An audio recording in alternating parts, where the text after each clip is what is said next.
Hay un reloj en la muñeca de tu padre, probablemente también en la de tu abuelo. Si no es un Rolex, es algo que aspira a serlo. Y si preguntas por qué lo compró, la respuesta casi siempre es la misma. Es una inversión. Esa palabra, inversión. Como si un trozo de acero inoxidable y rubíes sintéticos fuera lo mismo que un portafolio diversificado o un departamento en una zona que se está revalorizando.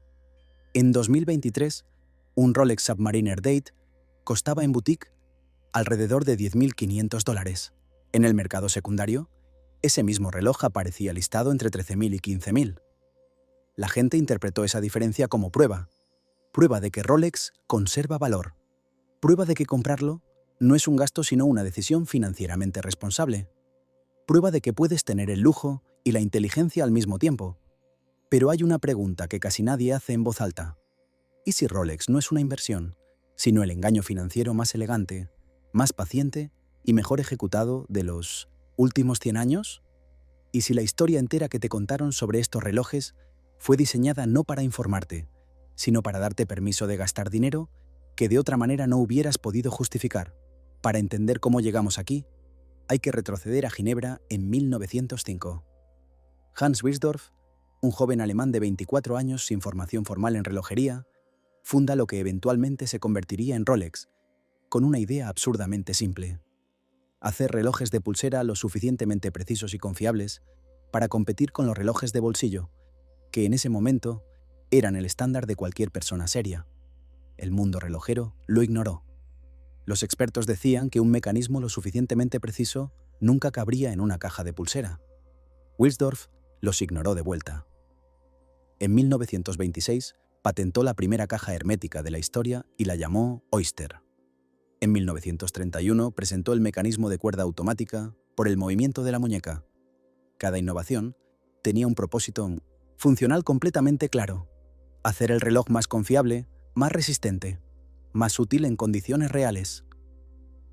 En 1953, Edmund Hillary llevaba un Oyster Perpetual en la muñeca cuando él y Tenzing Norgay llegaron a la cima del Everest.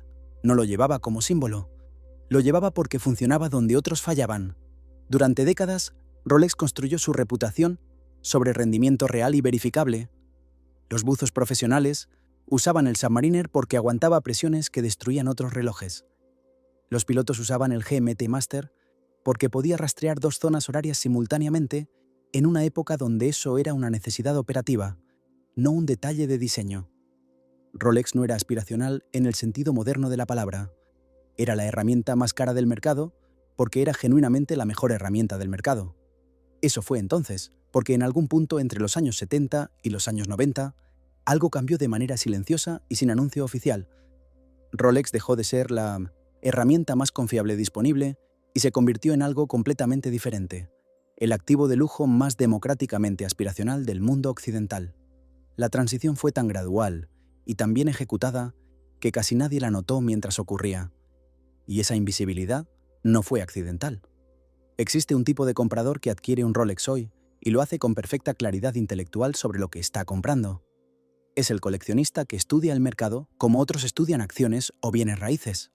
Sabe que un Paul Newman Daytona de referencia, 6.239, fabricado entre 1963 y 1969, se vendió en Phillips Auction House, en Nueva York, en octubre de 2017 por $17,8 millones, estableciendo en ese momento el récord mundial para un Rolex en subasta. Sabe qué referencias están siendo descontinuadas silenciosamente, cuáles tienen lista de espera real de 3 o 4 años, cuáles variaciones de esfera o bisel crean escasez genuina dentro de modelos de producción masiva. Este perfil existe y es completamente legítimo. Para el coleccionista que entiende la mecánica real del mercado secundario de relojes, ciertos Rolex pueden apreciarse de manera significativa. El problema es que este comprador informado representa, según las estimaciones más generosas de la industria, entre el 3 y el 5% de todas las personas que compran un Rolex en cualquier año dado. El otro 95% compra el reloj porque en algún momento escuchó que los Rolex no pierden valor. ¿Escucharon bien? Solo escucharon la versión simplificada y conveniente de una historia que tiene condiciones de letra pequeña que nadie mencionó en la boutique, ni en la revista, ni en la conversación con el amigo que ya tenía uno. Luego está el otro comprador, El que entra a una boutique autorizada con 11.000 o 12.000 dólares en la mano y una justificación preparada para su pareja o para sí mismo. No colecciona relojes. No sigue los reportes semanales de Chrono 24 ni de Bob's Watches. No conoce la diferencia técnica entre un calibre 3235 y el 3135 que reemplazó, ni le importa particularmente aprenderla. Compró el Submariner porque en el imaginario cultural ese modelo específico significa algo muy específico. Éxito alcanzado por mérito propio, no heredado. Dinero ganado, no recibido. Para este comprador, el reloj cumple una función social real y completamente válida. Es una tarjeta de presentación de acero que se usa en la muñeca. Comunica algo en reuniones de negocios, en primeras citas, en aeropuertos, en cualquier contexto donde los primeros 30 segundos de percepción importan. Nadie debería subestimar eso ni pretender que es superficial. Los seres humanos llevamos milenios usando objetos para comunicar estatus y pertenencia. Rolex simplemente encontró la versión moderna de ese impulso. El problema no es que este comprador haya adquirido un símbolo de estatus. El problema es que también creyó la historia de la apreciación financiera, y esa historia tiene condiciones que la boutique nunca mencionó. Un Rolex Submariner comprado hoy en precio de retail, usado con regularidad durante una década y vendido después en el mercado secundario, probablemente te deje aproximadamente donde empezaste en términos nominales, pero en términos reales, una vez que ajustas por inflación y sumas los servicios obligatorios de aproximadamente 800 a 1.000 dólares cada 5 años, perdiste entre un 25 y un 40% del poder adquisitivo original. Eso no es conservar valor, es exactamente lo contrario, ejecutado con suficiente lentitud como para que nunca se sienta como una pérdida. El argumento más común para defender el Rolex como inversión suena convincente la primera vez que lo escuchas, especialmente si no lo examinas demasiado de cerca. El argumento es este. A diferencia de un automóvil de lujo que pierde entre el 20 y el 30% de su valor en el momento en que sales del concesionario, un Rolex mantiene o supera su precio de compra en el mercado secundario. Y eso es técnicamente cierto para muchos modelos en muchos momentos del ciclo de mercado. Pero esa comparación es una trampa lógica, porque nadie compra un automóvil como vehículo de inversión. Nadie se sienta con su asesor financiero y dice: quiero asignar el 15% de mi portafolio a un BMW Serie 5. La comparación correcta no es Rolex versus automóvil de lujo, es Rolex versus los activos reales contra los que compite por ese mismo capital disponible. Y ahí es donde la narrativa se derrumba con números que no admiten mucha interpretación creativa. Un fondo indexado del S&P 500 entre enero de 2003 y enero de 2023 retornó aproximadamente un 9,8% anual compuesto, incluyendo dividendos reinvertidos. Un Rolex Submariner, comprado en 2003 por alrededor de 4.500 dólares en retail, vale hoy entre 13.000 y 15.000 dólares, en el mercado secundario en buen estado. A primera vista parece una historia de éxito, hasta que calculas que esos mismos 4.500 dólares invertidos en un fondo indexado, ese mismo día, serían hoy aproximadamente 28.000 a 31.000 dólares. El reloj no te costó 4.500 dólares. Te costó la diferencia entre lo que tienes y lo que podrías haber tenido. Eso es entre 15.000 y 17.000 dólares en costo de oportunidad, pagados silenciosamente durante 20 años, mientras el reloj descansaba en tu muñeca, sintiéndose como una decisión inteligente.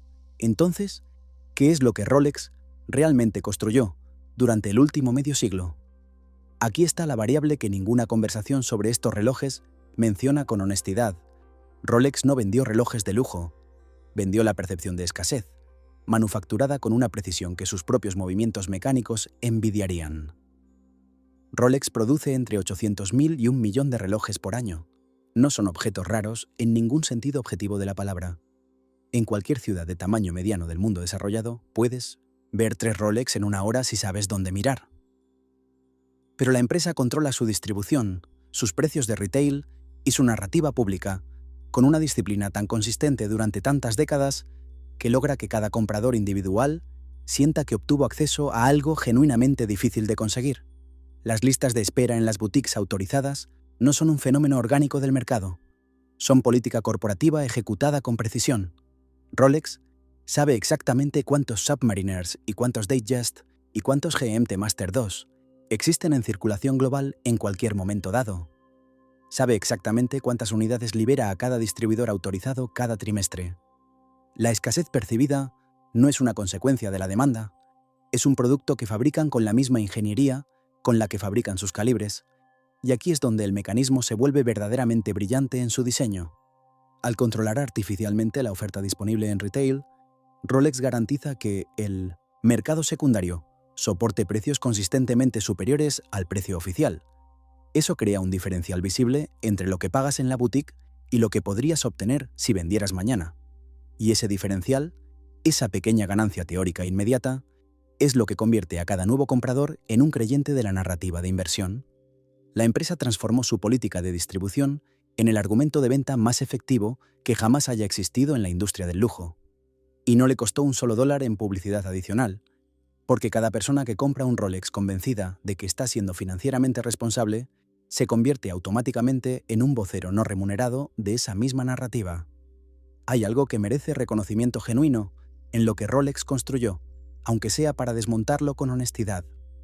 Tomaron el deseo humano más universal en cualquier cultura con acceso al capitalismo, que es el deseo de sentirse inteligente con el dinero, y lo convirtieron en el argumento central para vender un artículo de consumo de lujo. Eso no lo había logrado ninguna otra marca con tanta consistencia, a esa escala y durante tanto tiempo.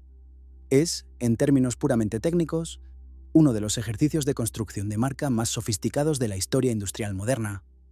Pero la paradoja que define todo esto es esta. El mayor engaño de Rolex no es que el reloj no valga lo que cuesta. Quizás vale cada centavo como objeto de deseo, como símbolo de un momento en tu vida, como placer estético cotidiano que dura décadas. Esas son razones completamente legítimas para comprarlo. El engaño real, el que lleva 100 años ejecutándose con impunidad, es haberte convencido de que la razón racional para comprarlo es financiera, cuando la razón verdadera es completamente emocional. Y las razones emocionales son perfectamente válidas, son honestas, son humanas. Solo que son honestas de una manera que Rolex nunca ha tenido el interés de ser contigo. Compra el Rolex si quieres el Rolex.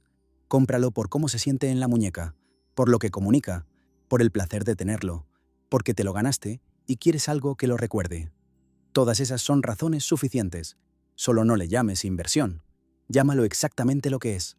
El único lujo en la historia del consumo moderno que logró que millones de personas pagaran de más, con entusiasmo, convencidas de que estaban siendo los más listos de la transacción.